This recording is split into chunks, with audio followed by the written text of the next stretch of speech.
Tonight, I am thrilled to welcome two people to the program who have a very interesting topic. I'm looking forward to digging into. I'd like to welcome Don Major and Michael White in to help begin this discussion.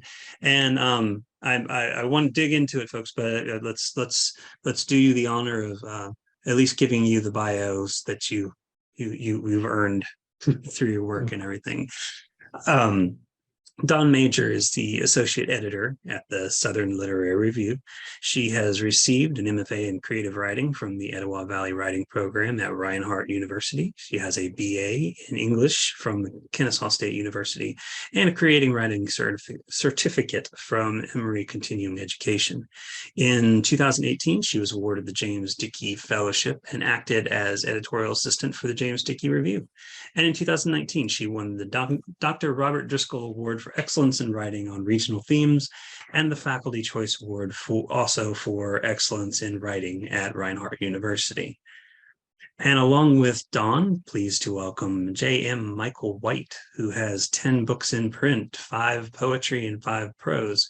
He studied at Naropa University with Allen Ginsberg and William Burroughs, and has worked with the William Gay Archive to compile and edit 5 posthumous works of fiction into print. His latest book, On Beauty, is a collection of 50 poems, all themed on beauty, and matched with the exquisite fine art photos from Lenny Foster. So welcome, Don. Welcome, Michael. I'm glad to have you here. And Michael, those were some pretty big names that you had in your bio there that you've worked alongside. But the most notable, of course, is William Gay. And I'm going to give you an opportunity to tell everybody a little bit about William Gay before we launch into the questions. Sure. Well, William was born in 1939 in Lewis County, Tennessee, which is a very small rural county in south of Nashville, about 70 miles. And it's really one county north of the Alabama line. There's one county between Lewis County and the Alabama line.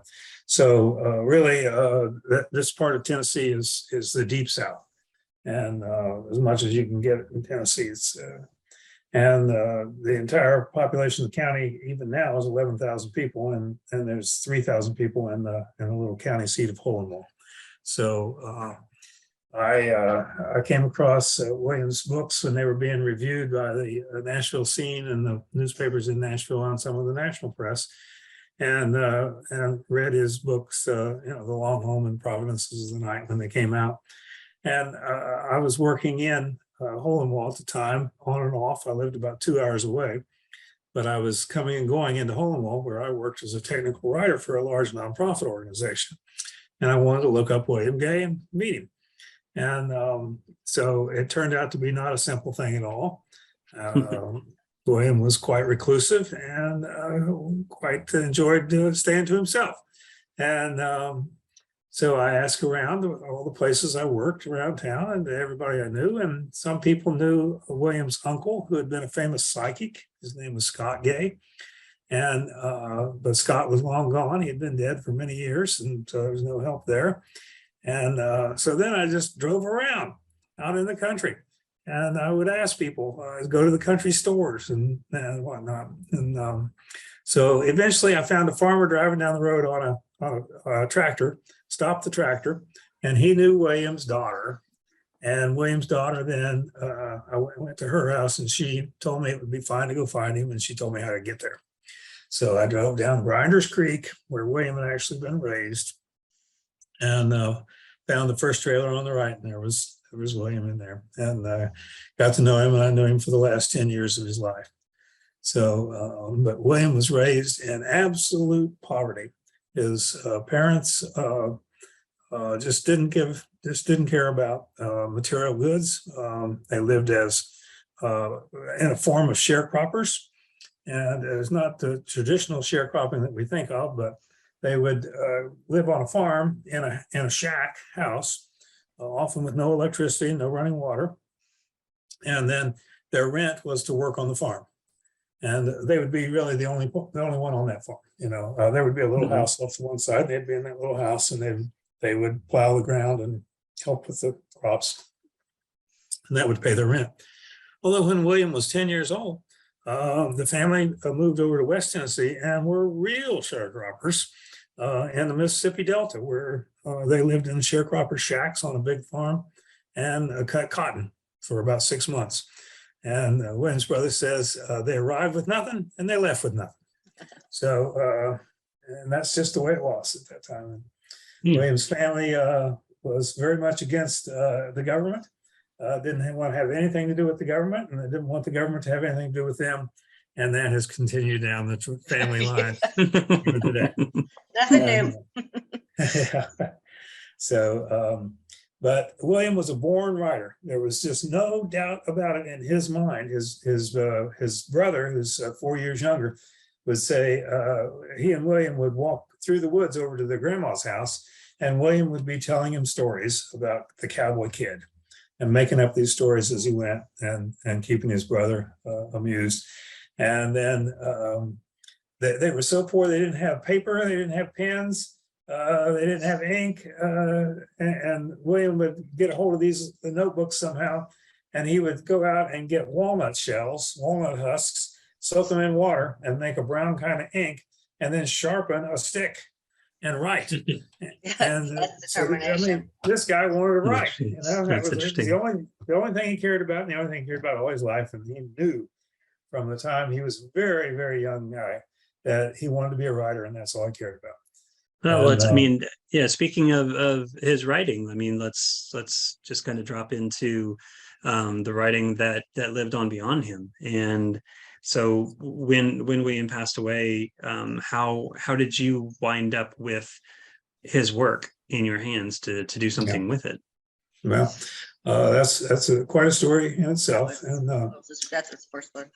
that's the first book that we published. William passed away in 2012. And in February, and the next morning after he passed away, I got an email that said, "I loved him so much." And that was from one of the women who was very close to him. And it just sent a cold shiver through me. And I started calling the family, nobody would pick up the phone. But in a couple of days, the kids called me and they said, "We've got all these notebooks down here. Would you come and help us sort this out?" And so the next morning I showed up in Holmwall, and they gave me 2 big plastic tubs full of notebooks, handwritten, filled front to back, both sides of the page, with William's very distinctive scrawl. William held a pen like this. He never mastered typing, so that's Yeah, he didn't keyboard at all. He was a 2-finger pecker.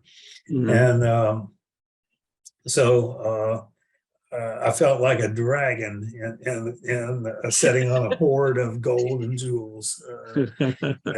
And I took that stuff home and scattered it out all over my living room floor, and I began to look through it. And William had a contract at the time for a book called The Lost Country, yeah. and it was sort of much anticipated. There it is. And he had been, I would see William about once or twice a month and spend 2 or 3 hours sitting around talking to him. And I kept saying, Lost Country, I know you have this contract. And finally he said, I know I've written this thing, but I can't find it. And I said, "Are you going to rewrite it? What are you going to do?" Well, William did not rewrite. He did not rewrite. Once the hand moved, that was it. And it was on to something new. His creativity was such that once it was done, it was in the past. He didn't care about it, and he moved on. So, bam, I knew about The Lost Country, and I knew who the characters were. I had talked to him enough to know, the main characters. And so when I started through these notebooks, I found notebooks with the characters, Edgewater, Bradshaw, and I knew these were the characters from Lost So you Country. found the other half of it, because Sonny Brewer was supposed to go and do like the book tour for him. And then he comes down to get the rest of the book, and they find out that it's not like, it wasn't really a complete manuscript. He didn't know where it was. So that was one situation, but continue. I'm sorry. I just wanted to stress, like, Yeah, got sure. half of it here and half of it there. That's right. So we had all these notebooks, and I had notices in the notebooks where I could see the names of the characters, and so I could identify what the notebooks were referring to in which books, and I could see that there was Lost Country in there. And so we started typing that up, and there was a contract, and the publisher was hot to, ready to go. They wanted this book. And so we got everything in the notebooks typed up and sent it to Sonny Brewer, who was representing the publisher at the time. And Sonny looked at it and said, it's not all here. And I said, well, Sonny, we knew that, it's not all there. I mean, it was obvious it wasn't all there. It was obvious to us, and it was obvious to Sonny. And he said, okay, we're turning it down. The publishing house turned it down. Well, then it turned out, as I worked my way through these manuscripts, the kids, he had 4 kids at the time, and 2 daughters and 2 sons. And they kept telling me, you need to go out to the house that William built. He had built a house in 1978 and raised his kids in that house.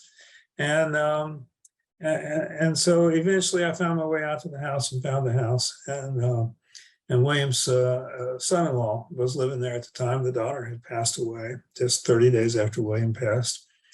And they said, I said, the kids have asked me to go up in the attic and look around.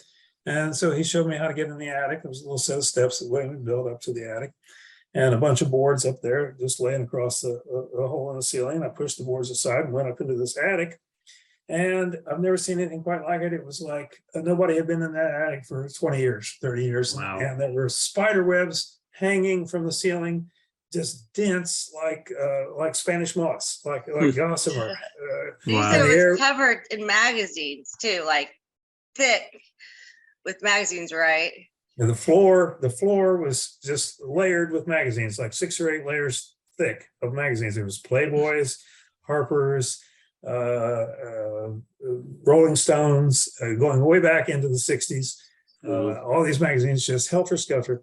But then I saw notebooks down there, and I started picking up the notebooks. And then against one wall was this long bookshelf, 20 feet long or more, filled with books. And I was fascinated by this. I went through the cobwebs, pulling down the cobwebs, got over to the wall, and began to look at the books, just fascinated to see what William had read. And worked my way down the shelf. And at the end of the shelf was a cardboard box. And I opened the box full of typescript. Old, yellowed, very crinkly typescript. And so the son-in-law, he said, you're welcome to take anything you want out here. Found some paintings up there as well. A bunch of notebooks here and there amongst all the magazines, and this box. And I take this box home.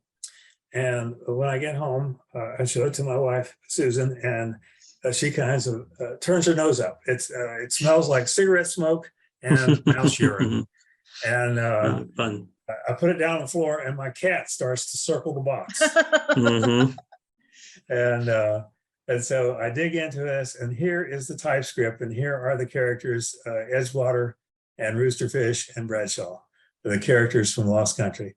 Here was the lost manuscript that William knew he had written, but couldn't figure out where it was. It was in the attic of the house in this box. Wow. However, the box was full of maybe 300 or 400 pages of typescript, and they weren't in order. And it was just like somebody had shuffled these papers together. Some pages had numbers on them, and some didn't. And as I looked through it, there was a whole lot of characters, a bunch of characters, and there were scenes from the 1700s and scenes from the 1800s and scenes from 1930 and scenes from 1980 that I could identify, and there were whole different sets of characters. There were 2 novels in that Oh, wow. box. It was Little Sister Death, which is William's ghost story, his That take on the Bell Witch. Bell Witch story, most famous ghost story, witch story in Tennessee. Hmm. Beautiful book, incredible book.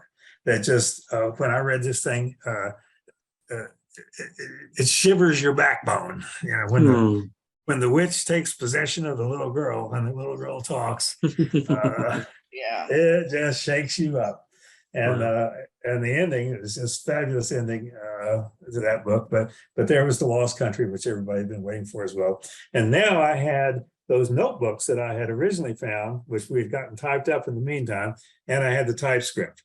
And by taking the information from the TypeScript and the information from the notebooks, I was able to fill it out. And we got it and we looked at it. And by this time I had a team of like 4 people who were helping me, great friends of Williams and fans of Williams who were typing away like crazy and helping. And we didn't have the ending.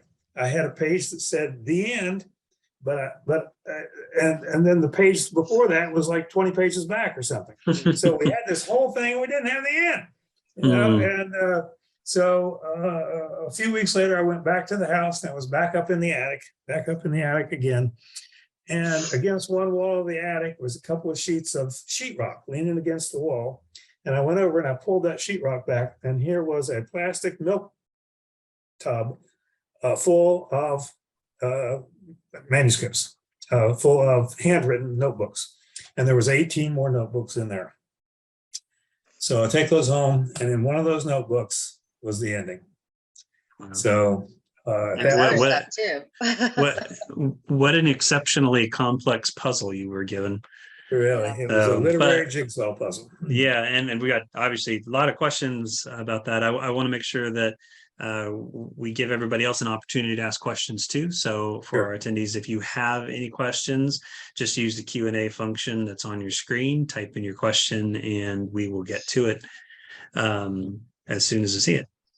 But I'm curious, and Don, I'll give you this question. When putting these together, these books specifically, how does this posthumous work influence the legacy of William Gay? Okay, so let me just explain how I became involved real quickly. I was getting my MFA, and I discovered William Gay through a blurb that Stephen King said about Twilight as being like the scariest novel of like, was it 2007 or something like that. And so when I pretty much decided that I was going to write my critical thesis on him. And I'll tell you what, if there's anyone out there, any students out there writing critical thesis, a good suggestion that I got from my critical thesis advisor was to don't write about someone that everyone has written about. Like, don't pick up Cormac McCarthy or Hemingway. There's nothing new to be said. Well, maybe there is, but there's so much work out there. And so like it makes it easier to do, to make an argument from whatever you're going to come up with. But I was kind of shocked that there was a lack of literary criticism out there. I mean, very, very little, which needs to change. And so, of course, I read Twilight, and then I only had to write about one of the books, but I kind of got obsessed, and I ended up writing about all of the books. And so, one of my arguments was because I always looked at William as a speculative fiction writer, although he's been classified and he's been put on the shelves with the famous Southern Gothic writers, which he rightly deserves to be on those shelves. I always like to say that I had my speculative fiction goggles on when I was reading him. So like all of the ghosts and the witches, the granny witches and the necromancers and all of these kind of crazy characters that people sort of, I think, dismiss as just the grotesque figure in Southern literature. I looked at it as this was real. Like I deviated from being it as a realist text and having the complete body of work, like, you know, it just keeps on proving that argument that like you can read it as a realist text or you can read it as a speculative text. And the other thing that I discovered was that William kept on going back to the same characters, same settings, and he even had a map that he drew out. And then when I discovered, I think I asked Michael, did he ever draw all these out? Because I was making these comparisons to him. I was calling him the Tolkien himself, but like it was a mythopoeic writer. This is someone who was actually creating his own myths, and by these reoccurring images and characters and settings, you know, it was creating this Southern legendarium. And so that was my big argument.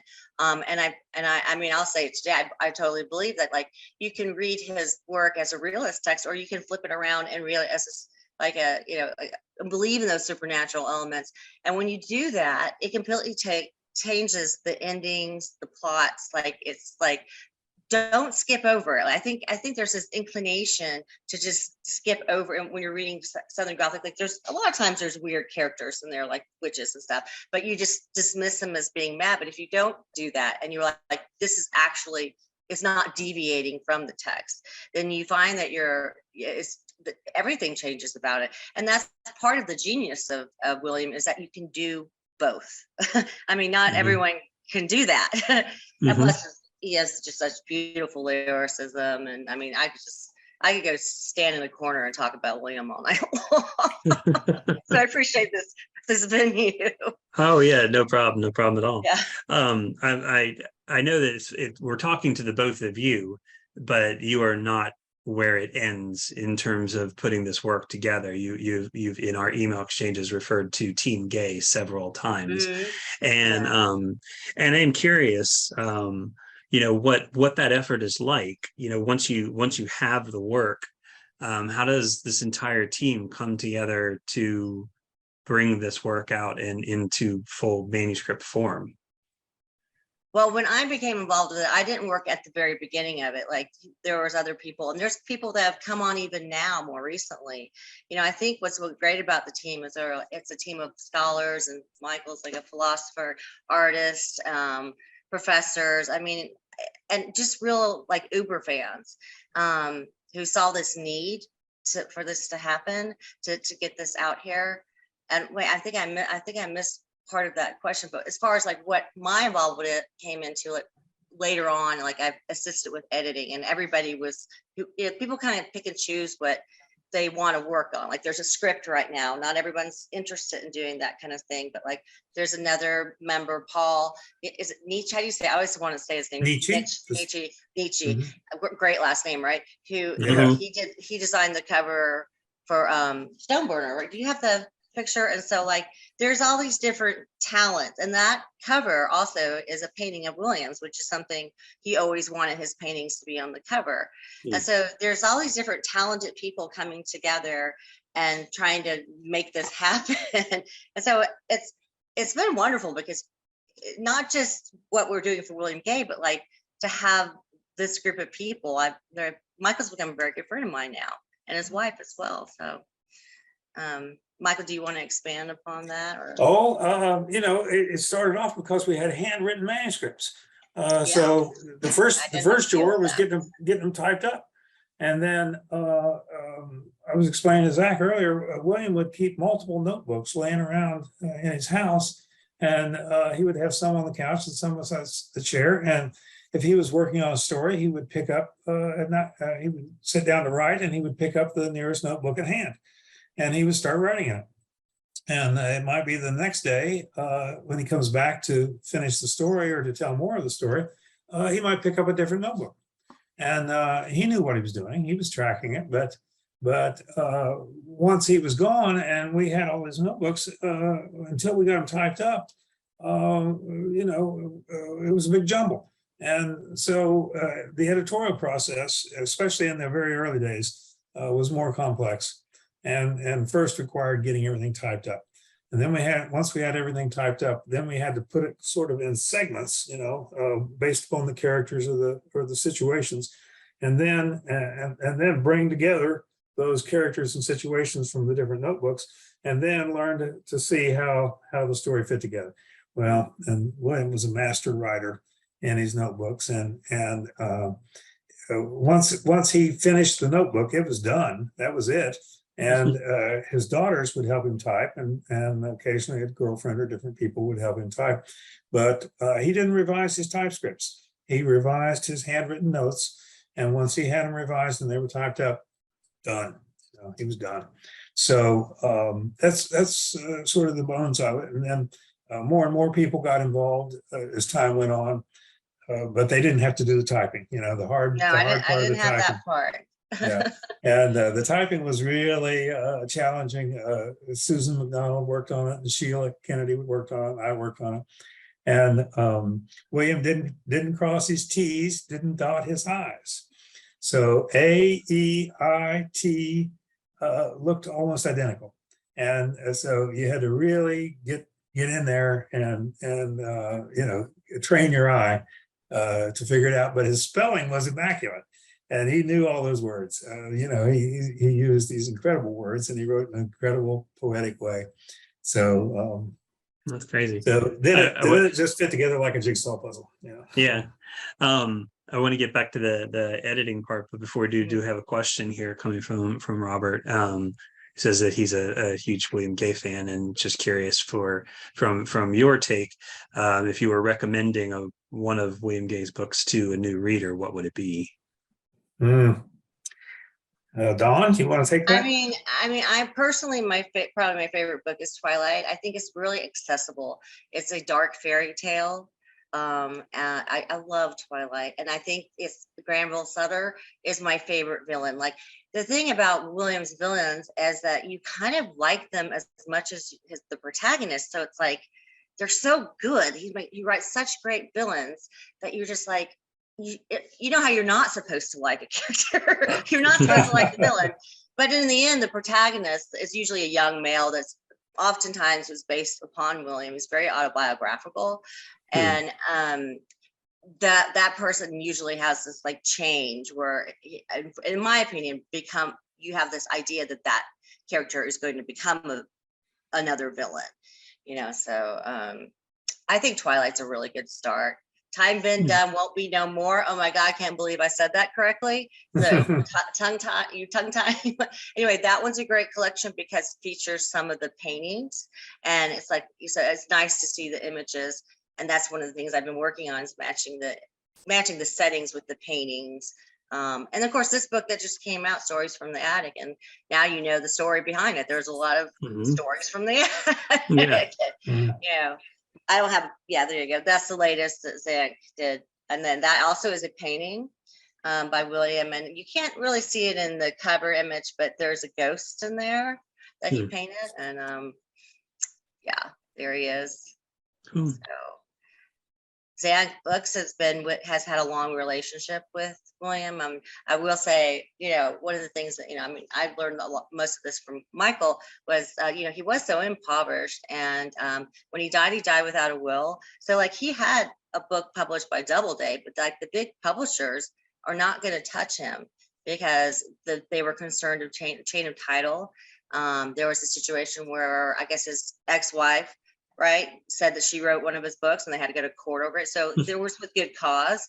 So it just seemed like there was this art, there's always this struggle, so like you see a lot of books published from smaller presses and you wonder, why aren't the big presses publishing William? He's great, and that's the reason. And the family, I guess, couldn't afford to probate the will. So what happens? Make sure you have that. They didn't want to either. They don't want to. They don't like the government either. So, so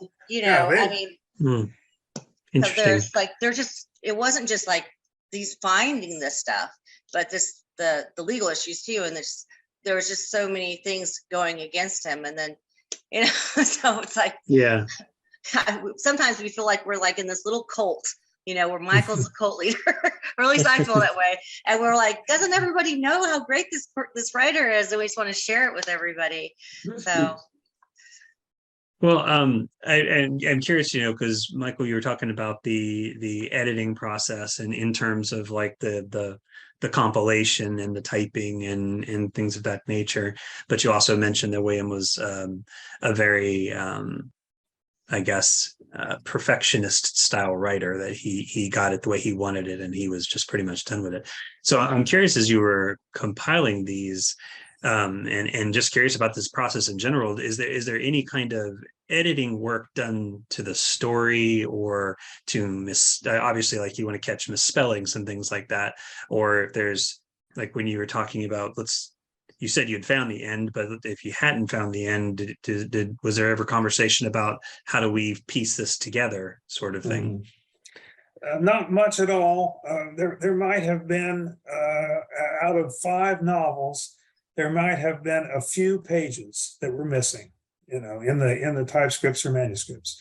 And where those were missing, we just took an earlier passage and a later passage that would work together and just left out the missing piece, whatever that portion of it was, and put the story together, because none of us wanted to try to emulate William's style Yeah. enough Right, to right, fill right, it right. in. You just absolutely, Sure. you don't just learn how to write like that anyway. Yeah. Yeah. And William was not fond of commas. And yeah, and so like we would have little debates like about whether a word, like he didn't do hyphens really either. So like I remember talking about Snow White Cafe, which is a common setting, and like I saw in one of it said it was separated, I think, and I was like, no, he wouldn't separate it. And I went through all these books going, okay, this is an example why Snow White should be combined or something like that. It's something like so small, you didn't think matters, but like to me it mattered, just like how it should be. And then I just did an interview with Michelle Daughter, and if you guys want to see that, that's on Southern Literary Review. And she said, she took a very, very light touch because the author's not here to talk about it.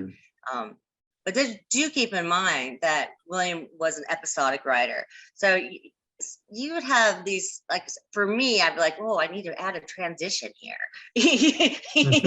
but it's really just, he would just like these scenes and scenes and scenes. So anyway. Yeah. William kind of lived to write, Yeah. that was all there was for him. And some of the stories of his life, as he was raising the kids and everything, he would get a job as a carpenter or hanging sheetrock or painting houses or something. And he would work a few weeks, maybe a couple of months, until all the bills were paid. And then he would quit. And then he would sit at home and he would read and write.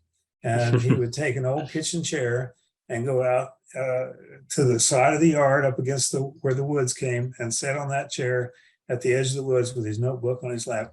But he lived in a writer's trance. And where he was plotting out almost line by line what he wanted to say. And he really worked it out in his mind before he sat down. And then in the evening, when he sat down, he had been working for hours, during the day with this in mind, and in this sort of trance where he could do this, paint a house, or something with one hand. But in his mind, he was thinking of the dialogue, of the characters, of the plot development, and then anxious to get home, and then get home and get out there and get the notebook out. And at that point he had it, and he would just write it out. And then he would revise a little bit, and that drove Susan and Sheila pretty crazy in the notebooks, because he would fill up the whole damn page of the notebook with his handwritten scrawl. And then if he thought of something else, he would write it on the side of the page or across the top. And then even on the back, side. like I've seen some in the notebooks, like the back of it, every single space was covered. And so Sheila and Susan and a little bit myself, here you type up this page, and then you've got two little notes, two little annotations on the side of the page. Well, where do they go? So you read them very carefully. You go back to the page and read it very carefully, and it fits in. There's a place where it fits in, and you fit it in. That's crazy. It's interesting because it makes me think that William wrote for the sake of writing rather than say writing, I'm going to write this story because I want to get it published. He wrote a story because he had to write it, and that's really interesting. Reminder to everybody that if you have any questions, please do drop them into the Q&A at the on your screen there, and we'll get to them. I have a question here from John. Though William had a strong following once he hit the literary scene, he seems to be known as a writer's writer and has had an influence on many contemporary writers. He had an interesting relationship with Cormac McCarthy. Are there other Southern writers who traveled in his circles who have credited William as an influence? He's certainly been an influence on my writing. Yeah. I mean, there's a whole crew of people that sort of were like to get, well, he was really good friends with Sonny Brewer and Ron Rash. All those people, I think, sort of are in that same thread. But Michael, you might be able to answer that question. Well, he really mentored Tom Franklin in a big way. He and Tom Franklin were very, very close friends, and Tom Franklin would call him up at 11 o'clock or 11:30, 12 o'clock at night sometimes, and Tom would read to him from his works, and William would read back to Tom from his works, so Tom Franklin was one of the closest writers who's really risen to prominence. who studied William's style and actually, had a close personal relationship with William, and William, in many ways, mentored Tom in William's own way, which is very gentle and offhanded. He didn't want to interfere with anybody else's creativity in any way. But there's a slew of Southern writers who had greatly admired William, and William knew Cormac a little bit. And they had some correspondence, and I found their letters. That was really fascinating. Oh, wow. And William had sent Cormac an early draft of Providences of the Night, about 30 or 40 pages, and Cormac annotated it all over the place and sent it back. And we have that in the archive, and that'll be published someday. Yeah. And Another that's future fascinating project. stuff to see Cormac's annotations there. And he talked to Stephen King's son sometimes on the phone, right? Didn't he send him Joe Hill? He would send him like CDs and stuff. So I don't think he ever talked to Stephen King himself, right? But or he was too afraid to, or something. Wasn't he gonna call? No. I've heard, you hear different stories about it. That's right. There's a little bit of weirdness around those stories, and it seems like Stephen King tried to schedule calls with William, and William didn't like to pick up the phone, didn't like talking on the phone much, and he had to turn down a call from Stephen King. Imagine that. But William was in a writer's trance, and that's all he cared about, and. But to go back to what you were mentioning a few minutes ago, William really hit the peak of his style when he was 30 years old. And by that time, he had already been writing for 15 years. And then he wrote from the time he was 30 till the time he was 59 before he got published. And he was sending out things during this time and typing up manuscripts and trying to get them in the hands of agents and all that stuff. And he found it a thankless and frustrating task. And he would get discouraged from time to time, but there was no other choice for William but to write.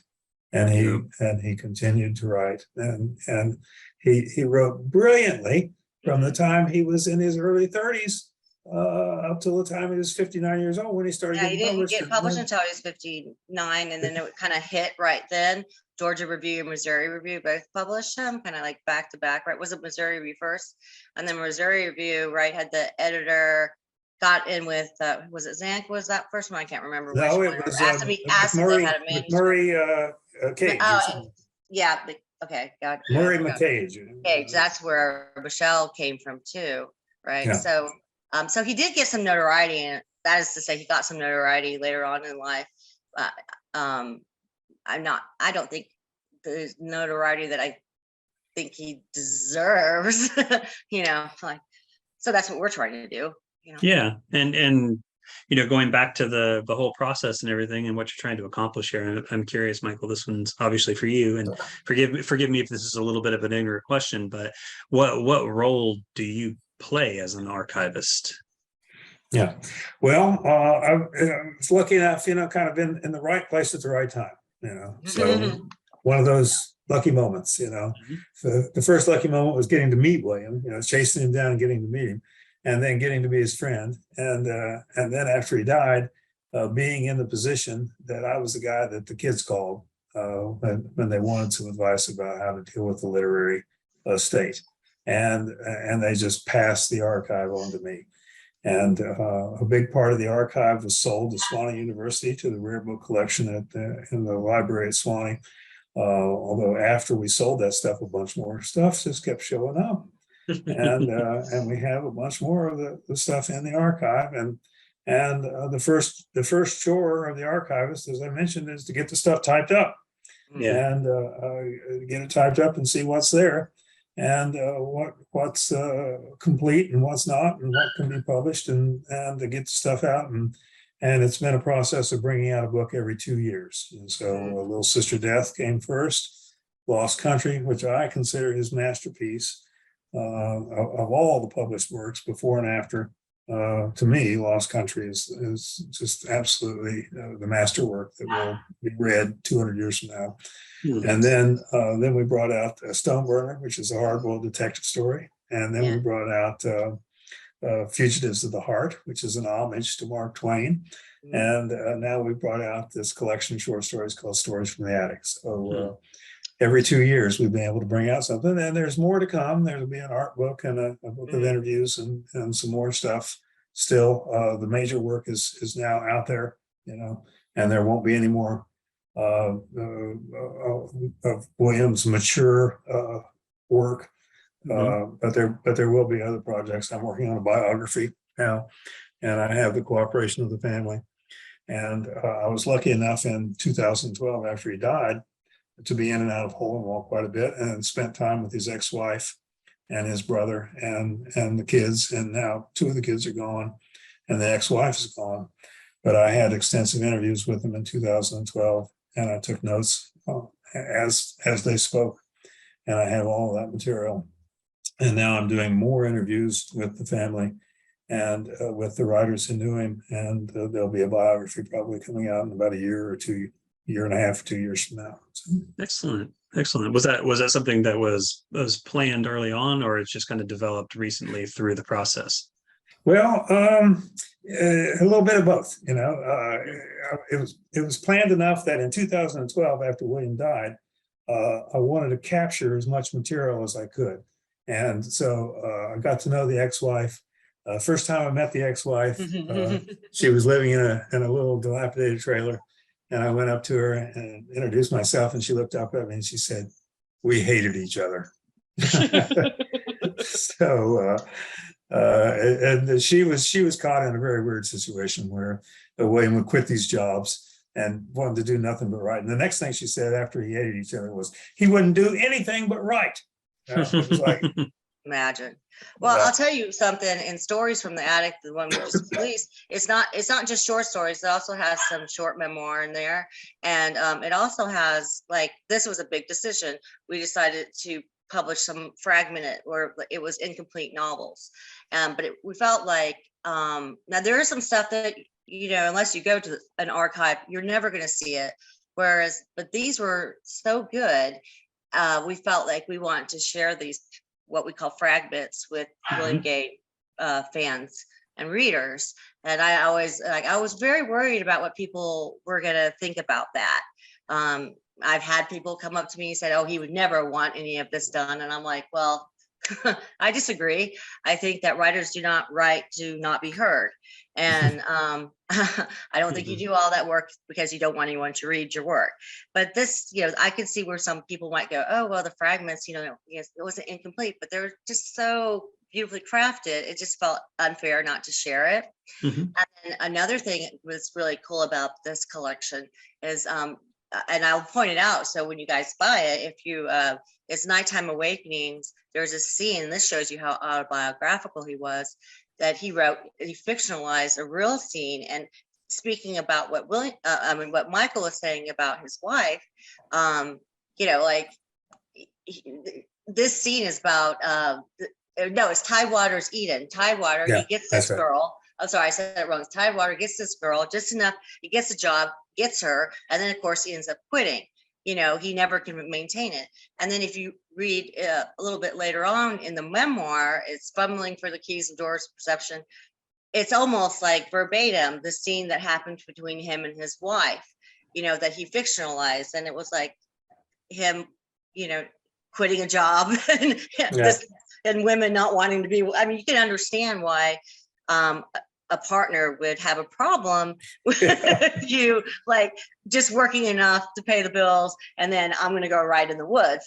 So, I mean, as writers ourselves, we know that our spouses, if they aren't writers, are like always think we're kind of crazy anyway. So, but we still try to pay the bills, right? Right. Yeah. Well, I'm curious, you had mentioned the fragments that ultimately created the Stories from the Attic book, the collection. But with any other unfinished manuscripts, what became of those? Since obviously, as we established, you're not going to finish them. So where did those go? Yeah. Well, no, go ahead. Okay. There's one book yet that he wrote when he was 25 years old. And it is finished. There's a beginning, middle, and end, and he worked on it and finished it. But it's been the last project, in the archive, because he hadn't developed his literary style as completely as he did in the next few years after that. Right. So that book is still something that we as a team are going to have to read and evaluate and decide, does this deserve to be published? It probably will be published, because William was a literary genius, and people will be interested in seeing what he wrote, sort of the juvenilia, of his material. Other than that, he was working on a novel when he died called The Wreck of the Tennessee Gravy Train. And he had just a few chapters written and a few chapters kind of sketched out. And we did take the material that was pretty well written and included it in the fragments. And then, but there's these bits and pieces of the storyline that he was developing that are still in the archive. And someday this material will be open to the public and archived and available online. And personally, I would like to give this material to the Lewis County Library there in William's hometown of Hohenwald. Yeah. It's a dinky little library. I hope they don't hear me say that. Well, they're trying to expand. They are having a fundraising effort now and hoping to expand the library and make it bigger.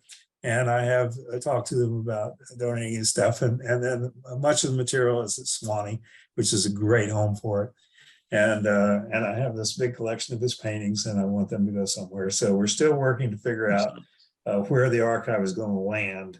And but it will eventually be available to future scholars, and the whole thing will be there. So. Excellent. That'll be something to look forward to. We've got about 10 minutes left. Not that we couldn't go on for 2 hours about this, but no, I could go on for 8 hours. Oh, well, I'd say 2, because that'd be about my limit. But if you do have any other questions for either Don or Michael, please do get those in now, and we'll make sure we get to them. Don, I have a question for you, and I also want to be able to plug that you have a novel coming out next spring called Bystanders. And I'm curious, in this process and working on William's collected works and seeing the print over and over, reading and cultivating and all this that you've done, how has that influenced your writing? I don't write like William. Well, but nor would I want to pretend anybody does, but at the same time, I think it has affected. It's affected my writing in numerous ways. Yeah. Well, one thing is like it is like when a book comes out, or when there's the need to edit a book, it's like you kind of have to stop everything you're doing. So you'll end up in a way sacrificing your own work for a while. But it's like there's this time period where you have to crunch and you have to promote the book too, and that's part of it too. I mean, so it's like now, like, wow, my book's gonna be coming out. Oh, and my, William's book, and so it's like you have to work out balancing these two things here. But I've taken just being able to see how his craft has developed and how he really uses towns and the people. And so like I'm a lot like that. That's one thing I don't know if I borrowed it from him, but I definitely don't feel I don't shy away from using what's around me. And I think that's pretty much good advice for any writer emerging. Otherwise, like, you write what you know. And that's certainly something that William did. Yeah. So. Michael, I mean, you knew William, and you've had the opportunity to lead this team, and I'm curious what kind of impact that's had on you personally in your life. Well, it's just been an incredible privilege and an honor as a person who's struggled all my life to be a writer as well. I mean, it was obvious to me that I wanted to write, and started writing in my 20s and have written my entire life. So I really resonated with William's story. And when I read his stuff, I'm a poet and a prose writer, and his stuff is so poetic and so beautifully written. I call it lyrical realism. And so when I'm getting ready to publish my next book, I'll often read through one of William's books and see how he described the sky at night, or the lightning in the sky, and use that as inspiration. And obviously don't copy, but it's inspiring. And now I'm starting on his biography, and I'm gathering up all this information, but I'm also reading very carefully through all of his books. And because now I know his life story very, very well, I can see the parts of the books that are biographical. And I'm lifting those parts of the book and saving them into a special file. And so I'm going to have William collaborate with me on this biography. And I'm going to use sections from all of his different books that are clearly, to me, biographical statements, and incorporate them into the biography. And the biography will be written as a novel, in the sense that Truman Capote wrote In Cold Blood, which was a journalistic work, but it was written in the style of a novel. William's biography won't follow a traditional biographical third person kind of thing. It will be written in the form of a novel with dialogue and character development and all that. And I will and I'm thinking of and experimenting with the idea of taking chunks right out of the book and putting it right into it. So I like that idea. And also, like the thing also with the paintings, which has been really important to me, is like you can read pieces of his prose and go, wait a second, he painted that. And then like I went to visit Hohenwald, and we found this brick building where this cab stand used to be. And I got to working with the librarian and archivist and historian in Lewis County. She went through all these records and found out that there was a cab stand. They were bootlegging. And so it's like so cool. We took pictures of this, and to match up that picture, with a painting that he painted, and then go match it up throughout his body of work with the setting and the characters. It's like walking into his work, like it's walking into a novel when you go up to his hometown. And that's one of my favorite things, is the mapping project and the painting, like matching those things up together. And that's a massive project. Yeah, and Lewis County is William Gay country. I mean, when you drive those roads and you go into Hohenwald and you see the old cafe and you see the courthouse and you see where the jail was, and just all of these places around the county are depicted in these in the novels, and you can just see it just as clearly as can be. So it's a trip. Yeah. We've got a few minutes left, and before we sign off for the night, I'm curious from both of you, with all the work that you've done, what your hope is that getting this work out will bring to readers and to the literary world. What is your greatest hope that comes out of this? And Dawn, we can start with you. I mean, I have a few goals. But I mean, I really want people, I hope if there's professors, instructors, teachers, high school, grad, undergrad, whatever, I really want him on the syllabus. I think that he's overlooked because you got Faulkner, because he's like, oh, that's just another Faulkner, and there's just so much more to be said. I'm like the speculative fiction angle, the mapping, the world building, there's so many more things to be said about him. And so that thread, I hope that first he's on the syllabus, but also that there's some grad students out there, or who, academics, to start writing some literary criticism on him, because it's so needed and really deserved. There's just not enough out there. And what about you, Michael? Well, William was a voracious reader. From the desire to be a writer was in him from the beginning. And along with that went this desire to read and to get a hold of books. And first time he got a hold of a dictionary, he read it from cover to cover. First time he got a hold of a thesaurus, he read it from cover to cover. And William was reading, all kinds of literature, he loved, of course, Faulkner and Cormac McCarthy and Thomas Wolfe and Southern literature, but he was also reading detective stuff. He was reading horror novels. He was reading ghost stories. And he absolutely loved Huck Finn and the Mark Yeah. Twain stuff. You And could see all so, of that. yeah, and it wasn't until after he died and we got the archive and we got all this stuff typed up and we got these books put together that we could see that William was not just writing in the Southern genre Yeah. of folk. No. He wrote a hard-boiled detective story, Stoneburner. And Yeah. horror, And- Little Sister Death. Yeah, and he wrote a homage to Huck Finn and Fugitives of the Heart. And it's an incredible, beautiful book that you can see the echoes of Huck Finn in it, but at the same time, it's beautifully done William Gay material. He wrote, a horror story of in Twilight. He wrote a ghost story in Little Sister Death.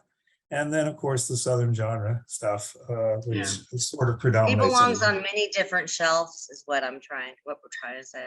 Yeah. Yeah, And that's that was not, definitely. and not everybody can, most writers can't do that. No, Yeah, no, really. Yeah. no. Yeah. Well, So- yeah. Well, like I said, I know we could keep going. This is just, it's fascinating. Yeah, Not spread the only is- word, everybody, spread the word. Yeah, not only is the life and legacy of William Gay fascinating, but this process that you've undertaken to bring his posthumous work to the world is both commendable and impressive and interesting. So I thank you on behalf of the literary community for doing the work that you do, and look forward to, Michael, your biography and to any other work that you guys can bring out. Thank you so much for your time and for being here, and thank you to all for joining us. If you didn't catch all of it, if you're interested in seeing it again, we will have an edited version of this on our YouTube channel sometime later next week, where we have put all of our right now programs that can be viewed at any point in time. But for now, thank you both, and thank you everybody, and I wish you all the best and have a great night. All right, Okay, thanks. thank you, Bye. Zach. Thank you so All much, right. Zach. Yeah. Bye, Michael. Bye, Zach. Bye. Okay. Bye. Bye-bye.